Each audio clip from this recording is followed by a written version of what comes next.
soft computing.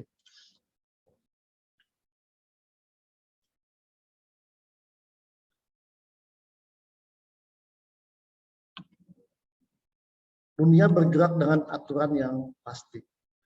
Kita mungkin telah mengasumsikan bahwa dunia bergerak dengan aturan yang pasti. Jika kita meminta seseorang, bahkan seorang anak, untuk memecahkan masalah aritmatika, anak yang bisa mengikuti aturan aritmatika akan menemukan 100% solusi yang tepat. Misalnya, 1 tambah 1 sama dengan 2, ya. 2 kali 2 sama dengan 4, dan sebagainya. Aturan-aturan bersifat pasti atau terdapat rumus matematika yang bersifat pasti disebut dengan hard computing. Namun apakah asumsi tersebut sepenuhnya benar?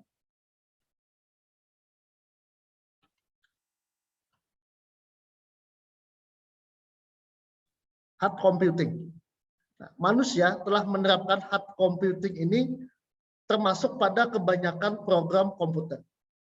Hard computing menawarkan perhitungan dengan tepat.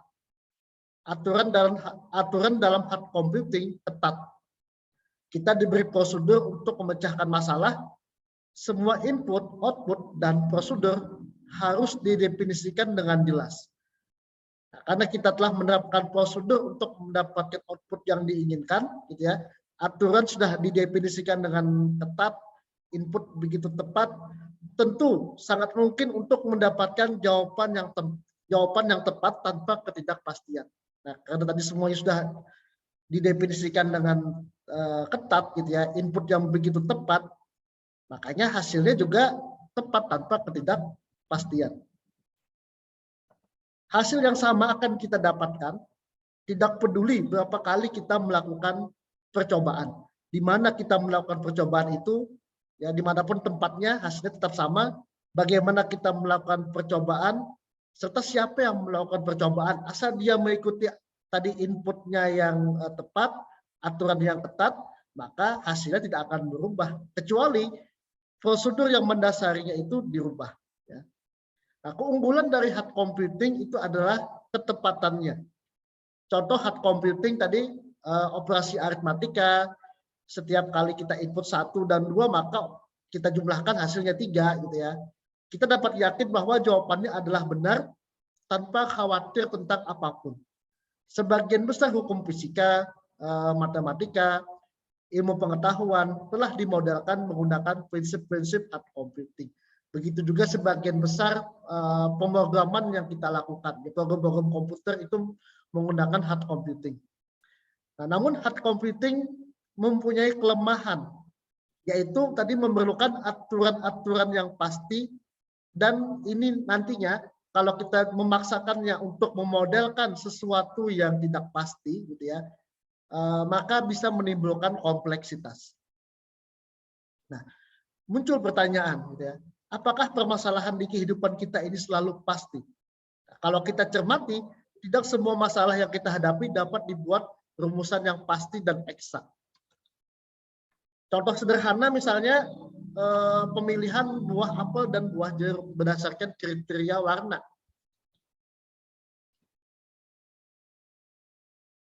Nah, misalnya kita akan menyuruh seorang anak ya untuk memisahkan buah apel dan buah jeruk pada tas yang berisi 100 buah, ya. Jadi ada satu tas, gitu ya.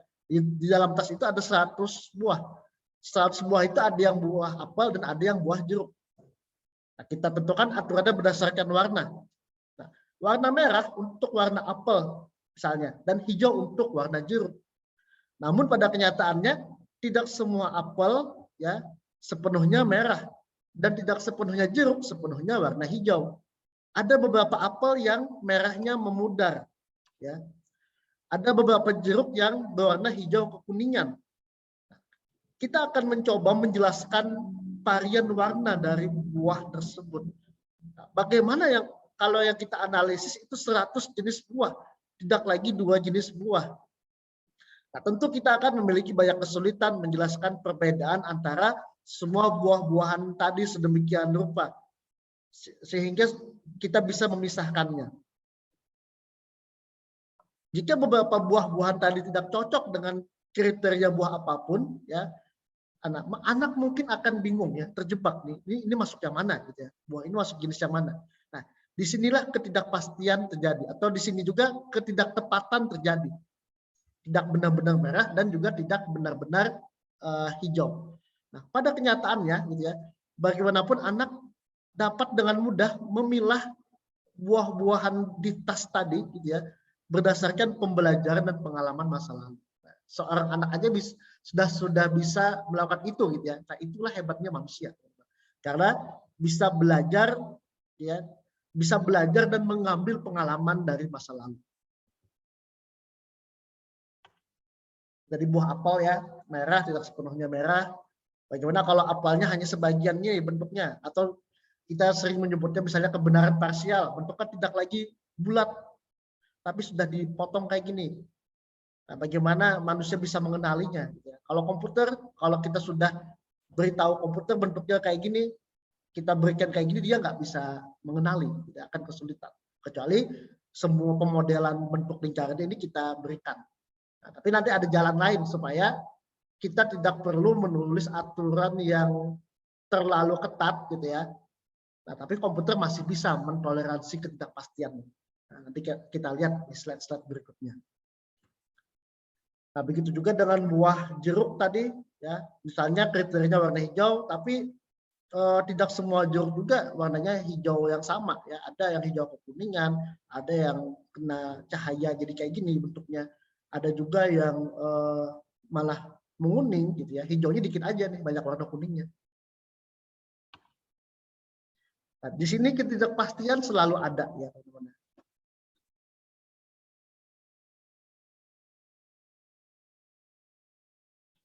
Nah, kita tidak pernah dapat menyangkal bahwa faktanya bahwa ketidakpastian itu selalu ada.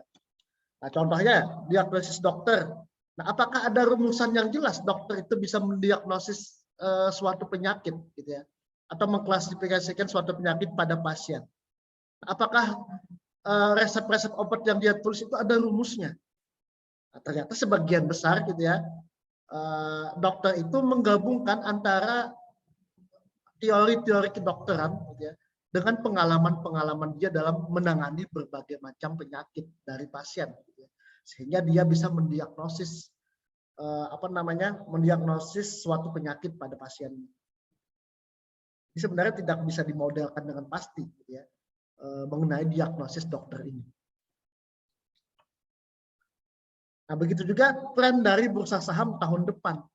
Apakah ada rumus matematika yang misalnya rumus persamaannya X tambah Y berapa bisa menentukan tahun depan harga sahamnya akan naik nih, tahun depan harga sahamnya bakal turun, gitu ya. Nah, tidak ada yang pasti, semuanya kan masih estimasi, dan estimasinya pun bisa benar dan bisa salah, gitu ya. Tidak ada estimasi yang benar-benar tepat untuk bisa menentukannya. Makanya kalau kita menyebut estimasi sebenarnya memang pasti tidak 100% tepat, gitu ya. Namanya juga estimasi. Nah, kalau kita jumlah tepat ya perhitungan metrik gitu ya, itu kan pasti tepat hasilnya. Atau penjumlahan tadi 1+1 ya pasti 2. Tapi kalau memang estimasi itu bisa tepat dan bisa salah gitu ya. Nah, cuaca besok hari kita juga tidak punya rumusan yang pasti. Kalau ada berarti sakti gitu ya, bisa menentukan besok hujan, besok berawan. Nah, tapi tidak pernah meleset misalnya. Tapi keadaan cuaca ini juga merupakan sesuatu yang tidak pasti. Kemudian mengidentifikasi seseorang melalui wajahnya, dan wajah manusia ini diam-diam juga banyak sekali unsur ketidakpastiannya, gitu ya. Dalam artian hari ini saya tidak pakai kacamata misalnya, besok pakai kacamata. Hari ini saya tidak kumisan, minggu depan kumis tumbuh misalnya. Nah, beda lagi nanti bentuk wajahnya, gitu ya. Atau tumbuh jerawat, gitu ya, jadi beda lagi pemodelan wajahnya. Begitu juga dengan tulisan, gitu ya. Huruf A kita menulisnya, setiap orang unik dalam menulis font-font juga huruf A bermacam-macam. Nah, ini juga merupakan bisa dikategorikan kalau kita ingin menuliskan aturannya yang ketat, ini akan kesulitan, akan sangat banyak sekali aturannya. Nah, bagaimana menentukan beasiswa? Ya, kalau kita memiliki sistem penunjukan keputusan penentuan beasiswa, kita memiliki 2 kriteria. Nah, kalau kita menggunakan hard computing, gitu ya, menggunakan hard computing, kita masukkan ke program komputer, maka yang akan mendapatkan beasiswa itu adalah Joko, gitu ya. Tapi kalau kita menggunakan sense manusia, gitu ya, yang akan terpilih kemungkinan besar adalah anak. Nah, bagaimana nanti sense manusia itu bisa kita terapkan di software komputer kita, bisa kita install di komputer kita. Nah, ini salah satunya nanti akan menerapkan metode-metode soft computing, yaitu menggunakan fuzzy logic misalnya, fuzzy inference system untuk menentukan penerima beasiswa.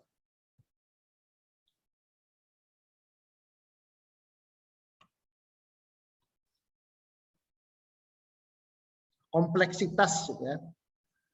Nah, fakta lain yang menarik, gitu ya, dalam kehidupan kita ini adalah kompleksitas. Bahkan sistem yang kelihatannya sederhana, gitu ya, sebenarnya kompleks, teman-teman ya.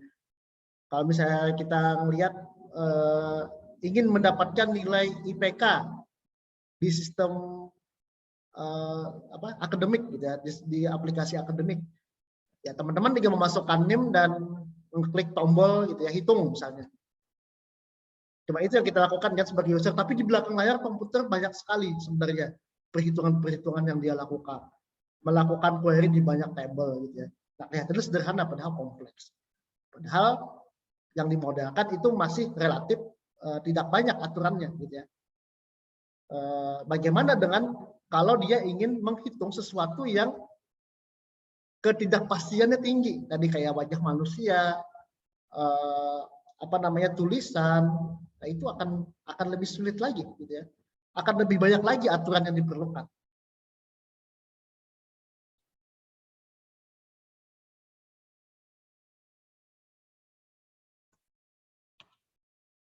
Nah, ini contoh robot pembersih debu, gitu ya teman-teman. Bukan pembersih debu, sorry.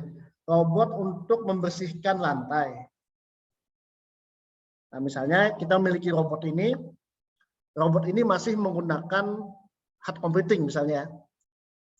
Nah, pertama-tama robot ini akan melakukan sense terhadap lingkungan di sekitarnya untuk memetakan N tempat, ya. Lalu menghitung siklus terpendek untuk melakukan pembersihan di area-area yang telah dia scan.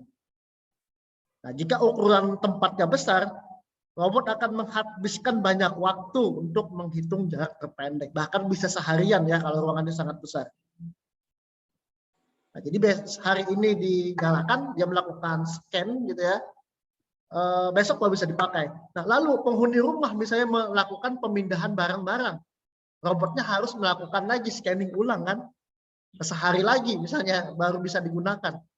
Nah, meskipun robot ini bersih misalnya, tepat dalam membersihkan, nah, tapi kan lucu juga kalau kita mau pakai sehari dulu baru bisa menggunakannya. Nah, jadi hard computing untuk kasus robot ini bukan solusi yang tepat, gitu ya. Harusnya dia bisa melakukan scan-nya, ya, jangan terlalu lama sampai seharian, cukup beberapa menit misalnya, ya, cukup beberapa menit jangan sampai seharian, atau beberapa mungkin sejam atau berapa ya, yang masih bisa kita toleransi. Nah, sehingga ketika nanti kita mau menggunakan segera dia bisa langsung gunakan. Bahkan sekarang kan orang masa kini ya, kekinian zaman now ini, manusianya kan pada nggak sabaran, gitu ya. Kalau 10 menit aja mungkin menunggu udah lama banget nih.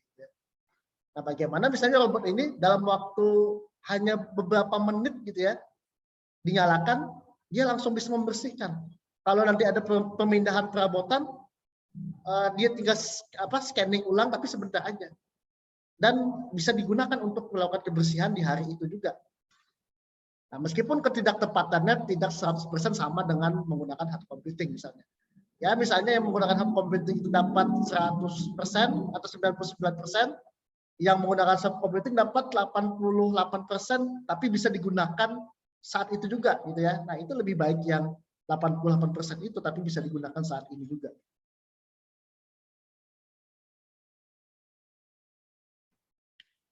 Nah, kemudian kita lihat dalam pengenalan karakter ya.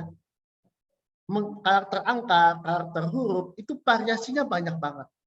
Nah, kalau kita paksakan modelkan ya, angka 0 itu misalnya variasinya ada berapa misalnya? Ada 100 ya. Ini mungkin lebih dari 100 mungkin variasinya. 1, 100, 2, 100. Dan huruf-huruf yang lain juga banyak banget variasinya.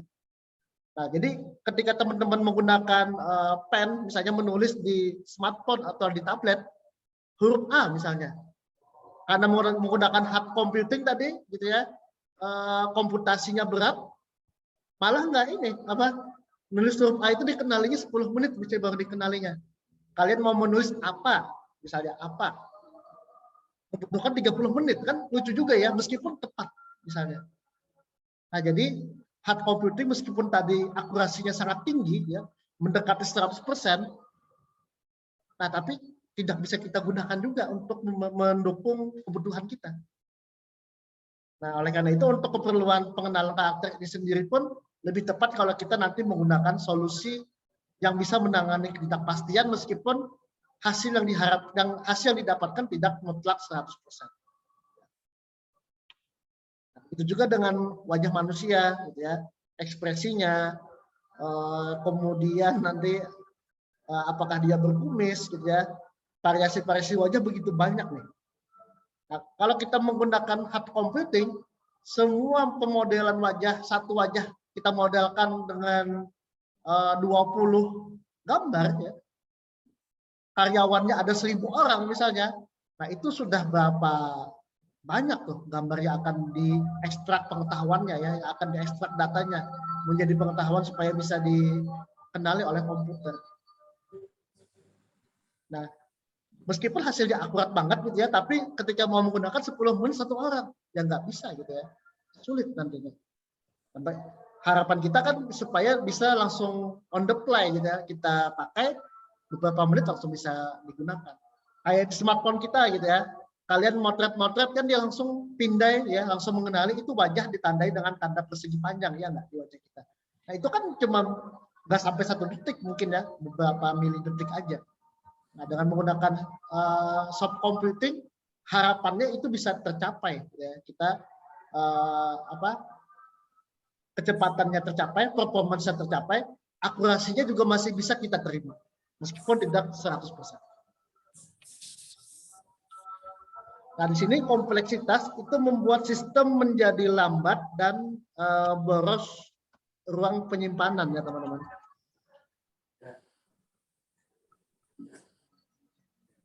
Nah, sehingga kita membutuhkan solusi untuk mengatasi kompleksitas tadi. Nah, solusinya adalah soft computing. Kita memerlukan metode yang dapat menangani ketidakpastian dengan komputasi yang relatif rendah. Di sini saya sebutnya relatif rendah. Gitu ya. Kita memerlukan metode yang dapat menangani ketidakpastian dengan komputasi yang relatif rendah. Nah, apa itu soft computing? Menurut Lopizadeh, foundernya Fuzzy Logic. Nah, jadi Lopizadeh ini adalah foundernya logika fuzzy gitu ya. Nah, berbeda dengan pendekatan konvensional yaitu hard computing, soft computing itu dapat bekerja dengan baik walaupun terdapat ketidakpastian, ketidakakuratan maupun kebenaran parsial data yang diolah. Nah, hal inilah yang melatar belakangi fenomena di mana kebanyakan metode soft computing itu mengambil human mind sebagai model. Di sini kita lihat ya, ada kata kunci ketidakpastian, ketidakakuratan, ya, kebenaran parsial. Nah, jadi ketidakpastian itu merah ya tidak melulu merah warnanya gitu ya. Bentuk lingkaran itu belum tentu sepenuhnya lingkaran nih, kebenaran parsial. Kita definisikan lingkaran itu kan penuh nih lingkarannya. Ternyata ada benjolan di sana. ada gigitan, ada bekas gigitan, tapi tetap bisa dikenali. Nah, itu kebenaran parsial. Nah, bagaimana komputer bisa seperti manusia, data yang dia akan kenali itu terdapat ketidakpastian, ketidakakuratan, dan juga mengandung kebenaran parsial, tapi komputer masih bisa mendeteksi dan mengenalinya. Nah, sekarang kita akan membahas human mind ya. Mengapa human mind? Di bagian mana yang kita ambil yang akan diimplement di human mind ini?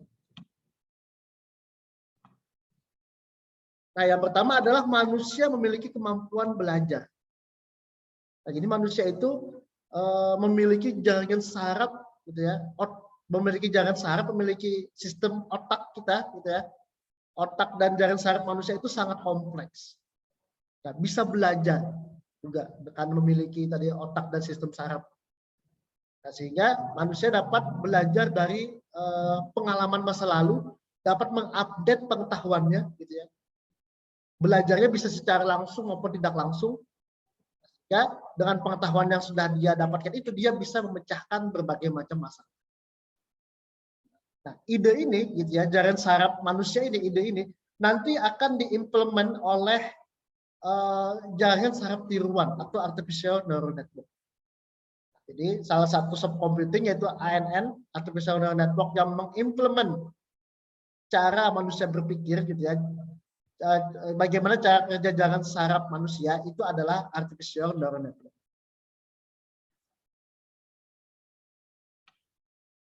Nah, kemudian yang kedua adalah manusia dapat mengambil keputusan walaupun informasi mengandung unsur ketidakpastian. Kata kayak tadi ya, buah apel merah tapi tidak sepenuhnya merah.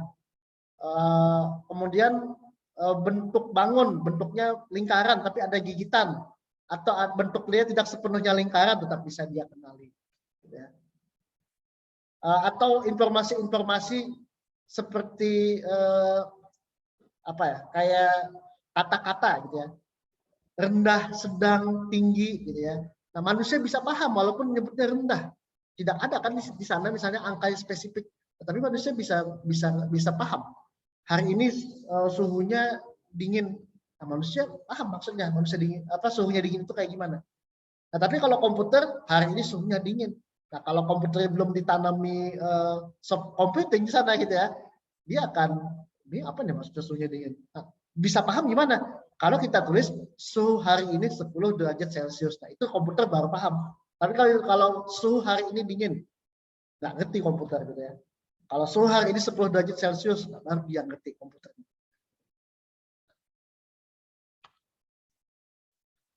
Nah, ini kemudian metode-metode soft computing. Nah, jadi ada beberapa metode-metode soft computing ya.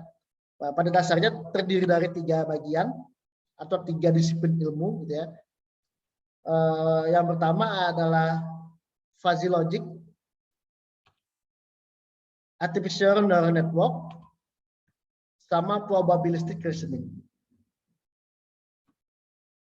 Nah, tiga bagian ini sebenarnya 3 pilar yang saling melengkapi.